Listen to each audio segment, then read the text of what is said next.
Hey, what's happening, everybody? This is Lawrence Ross, aka Blind Lawrence.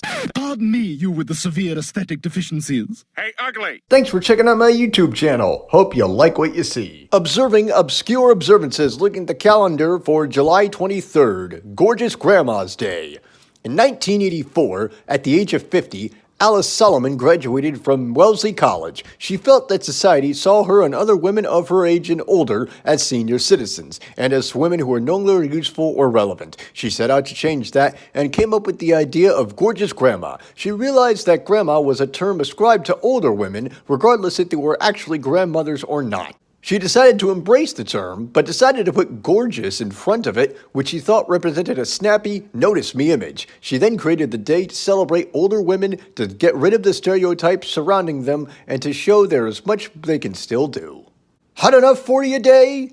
If you live in the Northern Hemisphere, it's likely pretty hot outside today, as it's been over a month since summer began. If nothing else comes to mind when being out and about, it is perfectly acceptable for people to say, "Is it hot enough for you today?"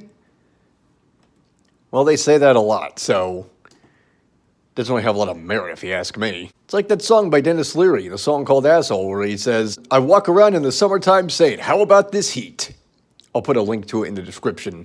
And there's no information on this one, National Vanilla Ice Cream Day. And there's no information on this one, Peanut Butter and Chocolate Day. Darn. Sprinkle Day, no information. Here's an interesting one, World's Jokren's Day.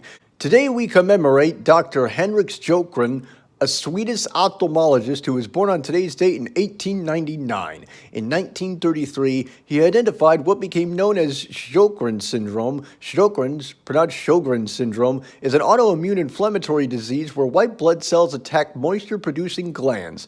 Its main symptoms include dry eyes and mouth, fatigue, and joint pain. It may also cause dysfunction in other organs, although it is a lesser-known disease, which is oftentimes misdiagnosed because symptoms vary. About 4 million Americans suffer from it. There is not yet a cure for it, but serious complications can be prevented, and quality of life can be improved by early diagnosis and proper treatment. Besides commemorating Dr. Sjogren, the day is for spreading awareness about the disease and for recognizing advancements that have been made regarding it. The Sjogren Syndrome Foundation, SSF, and other Sjogren's organizations are behind the celebrations of the day. Here's a fun one for you folks. Let's have some laughs. This one is called Yada Yada Yada Day for all the Seinfeld fans out there. On April 17th, 2015, Michael W. Casby saw there was a blah blah blah day.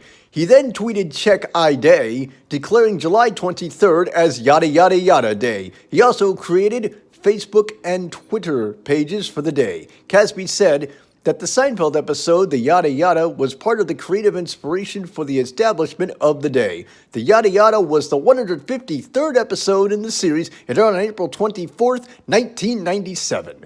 It soon became one of the most popular Seinfeld episodes.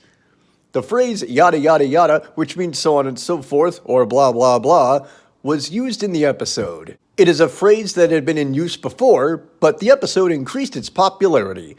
It had previously been used by comedian Lenny Bruce in the 1950s and 1960s, and by other television shows in the 1980s and 1990s. Yada Yada Yada Day gained in popularity on the internet after its creation. Eventually, Jerry Seinfeld himself referenced the day when he released an episode of Comedians in Cars Getting Coffee on the holiday in 2017. That's the end of the video, folks, but before I get going, I want to say thank you to Batman Jeremy W. for liking the YouTube channel, subscribing I should say, and remember folks, you can always click subscribe and hit the little bell icon so you don't miss when I post my videos of me doing Jeopardy or this kind of stuff or whatever I got in the chamber. So thanks for watching and hope you like what you saw. Hey, what's happening, everybody? This is Lawrence Ross, aka Blind Lawrence. Thanks so much for watching this video. If you'd like, you can check me out on my other social media platforms, Facebook, Twitter, and yes, even Instagram. That does not make sense. All ending in /Blind Lawrence. Cute.